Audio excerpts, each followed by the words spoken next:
Hello, it is I, Elizabeth of Lore, transmitting from my interdimensional portal. I'm here today to talk a little bit about self-forgiveness, because this is an important element in healing from many of the traumas that we carry in these human vessels as we travel around through them, and in integrating the aspects of ourselves that we carry in this dimension, in this life, which is an important part of being here on this planet and doing what we're here to do. So I'm going to start first by saying that I struggled with even the concept of self-forgiveness for a very, very, very long time. My trauma stemmed from childhood. It stemmed from abuse. It stemmed from acts that were perpetrated against me in very imbalanced power dynamics, where there was a clear perpetrator who was not me and a clear victim who was me.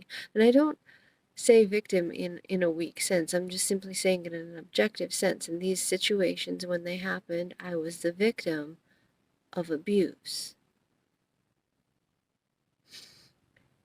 And so the idea of forgiving myself felt abhorrent for a very long time. It felt like to even say that I needed to forgive myself was to blame myself for what happened. So my first focus, and I'm not saying this is wrong, in fact I think it was necessary, my first focus was on forgiving those who had harmed me, and I was able to do that. I was genuinely able to do that. It took me a very long time, but I have genuinely come to a place where I've forgiven the people who hurt me. And that's beautiful because it lifts a weight, and it's a necessary step in healing. I made another video about that I'll link if you'd like to see that. But I found that even though I forgave those individuals and even the situations and came to a place of peace, there was still a part of me that was just in pain, and there was still a part of me that felt a vacancy, like there was something that it still needed.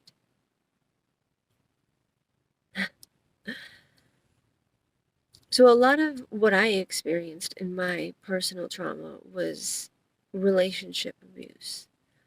And so I felt like the thing that I needed was a corrective experience, was a healthy relationship. And this isn't to say that that's not still something that I want or deserve. Like, I still deserve that. I still want that. But for a while, I felt like that was the missing element to this pain, that I couldn't resolve the pain inside of me without someone externally coming and providing to me what those other people had not. And I genuinely, truly felt that this was the case for a very, very, very long time, until recently I realized that what I need, what I've been needing, what I've been craving, is to forgive myself. And it's completely irrational because I did nothing wrong. I did nothing that needs forgiving. But hear me out, because it may help you if you resonate with this as well. So I was meditating. I wasn't even thinking about this topic. This just came to me during a meditation. I was meditating, and I could feel the energy within me. And you may already be aware, we all carry feminine and masculine energies in us. Divine feminine, divine masculine, if you like to think of it that way. Right. And for most of my life, I'm a woman. I identify as a woman. I have been more in tune with my divine feminine energy. But as I've been doing healing work, I've been tapping into my divine masculine energy more recently. And I've been feeling it become present more.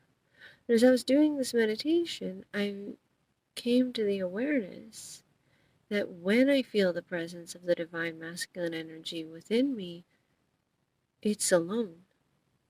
So what I mean by that is that it's not working in concert with my divine feminine energy. If I'm feeling that divine masculine energy, it's leading. It's not, the divine feminine is not there. They're not working in harmony, which is what they should be, because these are my energies, right? My energies should be in alignment. And I thought that by strengthening the aspect of myself that didn't normally leave, that I was bringing them into alignment. And as I was doing this meditation, I realized that I needed to bring them in harmony, to bring them together. And I tried to do that.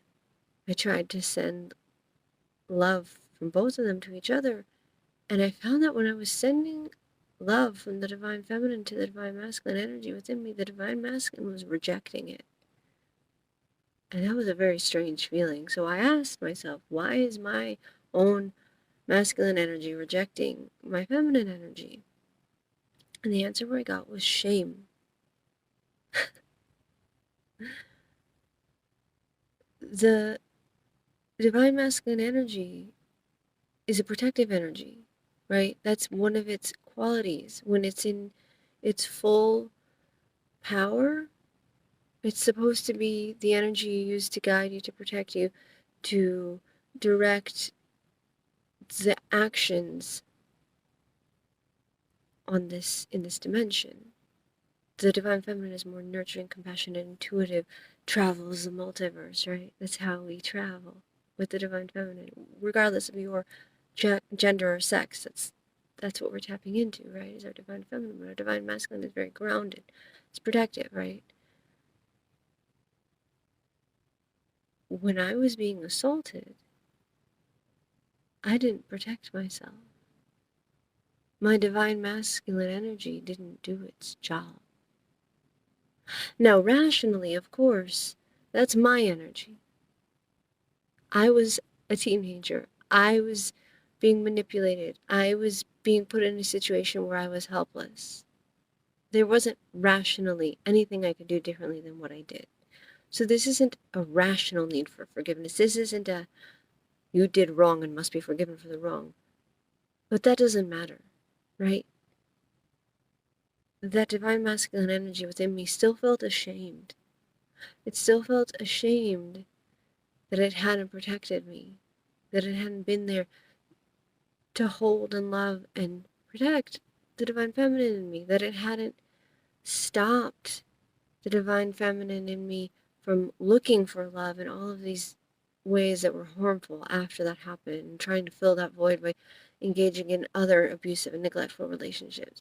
It felt shame and it felt undeserving of love.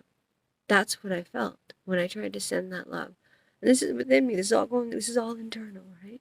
So it's all something that I can direct and I can control, because I don't have to deal with someone else. I don't have to deal with someone else's ego. I don't have to deal with my ego feeling like, oh, do I want to tell someone I forgive them? No, this is all in me. And you can do this too. You can do this too. So what I did was I sent the message from my divine feminine self to my divine masculine self. I said, it's okay. I'm okay. I forgive you and I love you anyway. And I would like it if you'd be there for me now instead of shying away because you feel ashamed.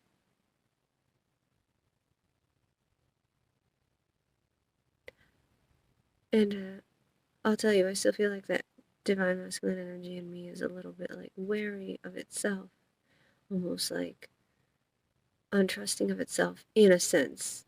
It almost kind of like stepped back when I said that. It was like, no, actually, I do trust myself. I can do right. It likes to be challenged.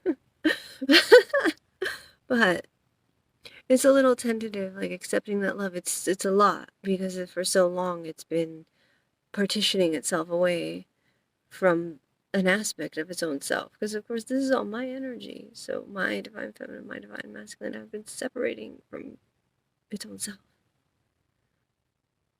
However, it accepted the apology. I don't know why I said apology. I'm gonna have to think about that. But it accepted the forgiveness and the love. And it may not feel fully deserving of that love yet, but it's accepting it. And that's the first step towards healing. So the message of my story is, forgiving yourself is not rational or logical. If you underwent a trauma, it doesn't mean you need to say, Because of this, I was at fault, and I need to forgive myself. You don't need to admit to any wrongdoing, especially if there was none on your part. What you need to do, or what I suggest you do, is to tap into the part of yourself that is asking for forgiveness. Sometimes we need forgiveness, even if we don't really need it. And it may, in fact, be the part of yourself that you weren't expecting it to be. Because I always felt, because it was my divine feminine that was leading, it was my divine feminine that was most injured, I thought, that was the aspects I needed forgiving, that was the aspects I needed addressing. I was surprised during this meditation to come across this. So my suggestion is, look at yourself, look inward, and feel what needs forgiving. Feel your own energies, feel where the division is, and let them speak to each other. Something else that I'm working on doing as well, even though I've already externally forgiven the individuals that harmed me, is to internally do it. So what I mean by that is to go through the channel of my own masculine energy and sort of recognize how we're all connected, and where my divine masculine touches theirs, and allow those to forgive each other as well. Energetically. This isn't a physical world conversation, it's an energetic conversation. Energetic forgiveness.